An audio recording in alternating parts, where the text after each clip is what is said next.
همیشه ایران خونشه. منو تهرون بدینم به خاک، هنو برج میلاد معلومت تراس. میخوام بزنم حاجیبای ومبگاس، مت کنم ایرونو به یاد بچهاش. میخوام برم حاجی یه جا نرسم هیچ وقت، همرامم یه ایرای شادی نه بیشتر.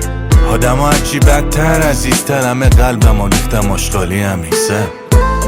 انگار شدم یکی دیگه افتاده دویم. آدم ها کشن دوستت نیستن، مثلا دوستتن.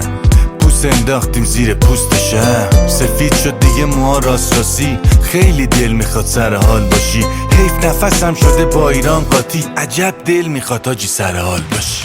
من اون پنچرم که زده بغل منتظرم نیست کسی بیاد کمکش. همیشه همین جوری بوده، نبوده هیچ موقع خوشحال صورتش. با رفیقاشم جمع میشه دیگه، قیافه همشون مدام تو لکه. ولی هنو ایران خونشه.